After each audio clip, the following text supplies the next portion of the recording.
Welcome to the session. അപ്പോൾ physics കാരണം struggle ചെയ്യുന്നവരാണെങ്കിൽ ഈ സെഷൻ എന്ന് പറയുന്നത് നിങ്ങൾക്കുള്ളതാണ്. ഈ സെഷനിൽ നമ്മൾ ഡിസ്കസ് ചെയ്യുന്നത് എങ്ങനെ നിങ്ങൾക്ക് ഫിസിക്സിൽ ഒരു പ്രോ ആയി മാറാം, അതായത് the best way to master the physics. If you really want to pro in physics, I will give you the revision checklist above. അപ്പോൾ ഈ റിവിഷൻ ചെക്ക്ലിസ്റ്റ് എന്ന് പറയുന്നത് ദ പ്രോപ്പർ വേ നിങ്ങൾ ഇതുപോലെ പഠിക്കണം എന്നുള്ളതല്ല, but you get the idea. Then the first step number 1 എന്ന് പറയുന്നത് നിങ്ങൾ നമ്മളെ എൻറ്റയർ സിലബസ് ഉണ്ടല്ലോ അത് ഒരു തവണയെങ്കിലും പ്രോപ്പറായിട്ട് റിവൈസ് ചെയ്യണം എന്നുള്ളതാണ്. The meaning proper, it should be proper ആയിരിക്കണം. Okay, then the second question in your mind എന്ന് പറയുന്നത് ഹൗ ലോങ് ഇറ്റ് ടേക്സ് എന്നുള്ളതാണ്.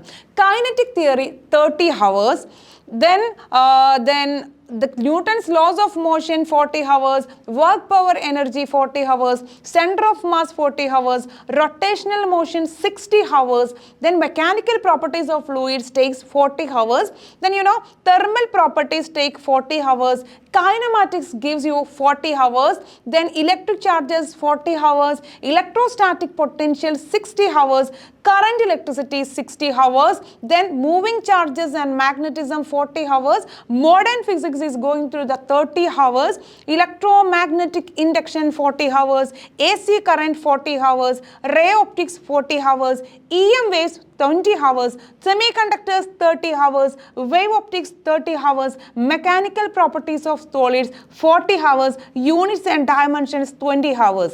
Then SHM should be 40 hours, wave motion 30 hours, gravitation 30 hours. ഇപ്പോൾ നിങ്ങൾക്ക് ഒരു ഐഡിയ കിട്ടിക്കാണും എങ്ങനെ ഫിസിക്സിനെ ഡീൽ ചെയ്യണം അല്ലെങ്കിൽ സിലബസിനെ എങ്ങനെ നമുക്ക് ഡിവൈഡ് ചെയ്യണം എന്നുള്ളത് അല്ലേ. അപ്പോൾ സ്റ്റെപ്പ് നമ്പർ 1 നിങ്ങൾ കംപ്ലീറ്റ് ചെയ്തിരിക്കുകയാണ്, divide and conquer. Then step number 2, watch lectures, practice derivations and takes notes. Then step number 3 is practice questions. മക്കളെ, നിങ്ങളോട് തന്നെ ക്വസ്റ്റ്യൻസ് ചോദിച്ചുകൊണ്ടേ ഇരിക്കണം. അതാണ് ഏറ്റവും ഇമ്പോർട്ടൻ്റ് ആയിട്ടുള്ള കാര്യം. അപ്പോൾ ഏതെല്ലാം കൈൻഡ് ഓഫ് ക്വസ്റ്റ്യൻസ് ആണ് നിങ്ങളോട് തന്നെ റിപ്പീറ്റഡ്ലി ആസ്ക് ചെയ്യേണ്ടത് എന്ന് വെച്ചാൽ, why am I choosing this to be a constant? Why am I considering this as negligible? What if I don't treat this to be constant? These are the main question should be in your mind. ഇങ്ങനെ നമ്മളോട് തന്നെ ഇങ്ങനെ questions ചോദിച്ചുകൊണ്ടേ ഇരുന്നാൽ എന്താണ് ഉപകാരം എന്ന് വെച്ചാൽ നമ്മളുടെ മൾട്ടി ഡയമെൻഷണൽ തിങ്കിങ് പ്രോസസ്സ് കുറച്ചും കൂടെ ഡെവലപ്ഡ് ആവും. അതുപോലെ തന്നെ നമുക്ക് കോംപ്ലക്സ് ആയിട്ടുള്ള പ്രോബ്ലം സോൾവിങ് ടെക്നിക്സ് ഒക്കെ ഡെവലപ്പ് ചെയ്തുകൊണ്ടേയിരിക്കും. ദെൻ സ്റ്റെപ്പ് നമ്പർ 3 നമ്മൾ പറഞ്ഞിരിക്കുന്നത് പ്രാക്ടീസ് ക്വസ്റ്റ്യൻസ് എന്നാണല്ലോ. അപ്പോൾ നമുക്ക് എങ്ങനെയാണ് നമ്മൾ പ്രാക്ടീസ് ക്വസ്റ്റ്യൻസ് തുടങ്ങേണ്ടത് എന്ന് വെച്ചാൽ ആദ്യം നമ്മൾ പോവേണ്ടത് example ക്വസ്റ്റ്യൻസിലൂടെയാണ്.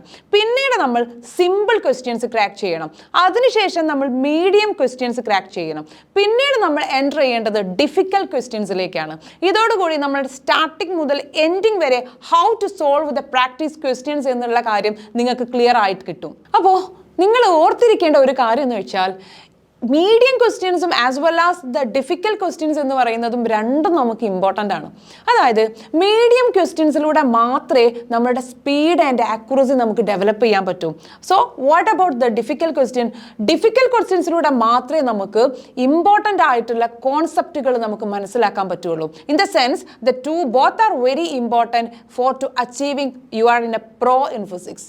If you are attempting a physics exam and you get a very low mark, അതായത് നിങ്ങളൊരു ലോ മാർക്ക് സ്കോർ ചെയ്തു ഇൻ എ ഫിസിക്സ്, അതായത് നിങ്ങളപ്പോൾ പറയും നിങ്ങളൊരു ബിലോ ആവറേജ് സ്റ്റുഡൻ്റ് ആണെന്നുള്ളത് അല്ലേ. അപ്പോൾ എന്തായിരിക്കും ബിലോ ആവറേജ് സ്റ്റുഡൻ്റ് ആവാനുള്ള കാരണം? It is the one reason is that you doesn't practice. If you got an average score, നിങ്ങൾക്കൊരു ആവറേജ് സ്കോർ കിട്ടിക്കഴിഞ്ഞാൽ അതിനർത്ഥം you practice question but you doesn't practice questions more. Then you maybe skip the difficult one. നിങ്ങൾ difficult ആയിട്ടുള്ള questions attempt ചെയ്യാനുള്ള നിങ്ങളുടെ ഒരു inner mind may be there. And also you are not asking questions for yourself. അതായത് നിങ്ങളുടെ inner മൈൻഡിനോട് നിങ്ങൾ എന്ത് ചോദിക്കുന്നില്ല, ക്വസ്റ്റ്യൻസ് റിപ്പീറ്റഡ്ലി ആസ്ക് ചെയ്യുന്നില്ല എന്നുള്ളതും ഇതിൻ്റെ ഒരു ഇൻഡിക്കേറ്ററായിട്ട് നമുക്ക് കാണാൻ പറ്റും. If you R A topper, അതായത് നിങ്ങൾക്ക് ഫിസിക്സിൽ നല്ല മാർക്ക് സ്കോർ ചെയ്യാൻ പറ്റുന്നുണ്ട് അല്ലെങ്കിൽ നല്ല രീതിയിൽ മാർക്ക് കിട്ടി എന്നുള്ളത് അർത്ഥമാക്കുന്നത് you did everything, you does everything in here. That it means. 30 hours, 40 hours, 50 hours, 60 hours ഇങ്ങനെ ഓരോ പാർട്ടിലും ഫിസിക്സിലെ ഓരോ പാർട്ടിലും നിങ്ങൾ ഇത്രയും സമയം ഇങ്ങനെ സ്പെൻഡ് ചെയ്തുകൊണ്ടിരിക്കുക അല്ലേ. അപ്പോൾ ടോട്ടൽ നിങ്ങൾ അക്വയർ ചെയ്യേണ്ട ഒരു ടൈം എന്ന് പറഞ്ഞാൽ മിനിമം നിങ്ങൾ 1000 hours എങ്കിലും ഫിസിക്സിന് വേണ്ടിയിട്ട് സ്പെൻഡ് ചെയ്യണം എന്നുള്ളതാണ്. ഇനി വളരെ സ്കിൽഡ് ആയിട്ട് ഒരു സ്മാർട്ട് വർക്ക് ചെയ്യുന്ന ഒരു കുട്ടിയാണെങ്കിൽ മിനിമം 600 hours എങ്കിലും സ്പെൻഡ് ചെയ്യണം. If he is skipping the low weightage chapters, നമ്മൾ ലോ വെയിറ്റേജ് ആയിട്ടുള്ള ചാപ്റ്റേഴ്സ് സ്കിപ്പ് ചെയ്താലും നമ്മൾ എത്ര സമയം ചെലവഴിക്കണം എന്ന് ചോദിച്ചാൽ ഇറ്റ് ഷുഡ് ബി 600 hours. എന്തായിരിക്കണം? മിനിമം 600 hours ആയിരിക്കണം. If you wanted to pro അല്ലെങ്കിൽ അഡ്വാൻസ് ആവണമെങ്കിൽ അത് എന്തായി മാറണം? ഈ 600ൽ നിന്നും 1000 hours ആയിട്ട് മാറണം. ഇൻ മൈ ഒപ്പീനിയൻ ഏതൊരു എൻട്രൻസ് എക്സാം ആയിക്കോട്ടെ, it is not a spirit, it is a marathon. It should have consistency, commitment, dedication and strategic planning. അപ്പോൾ ഇന്നത്തെ ഈ സെഷനിലൂടെ എനിക്ക് നിങ്ങളുടെ അടുത്ത് പറയാനുള്ളത്, you don't need motivation, you just need some discipline.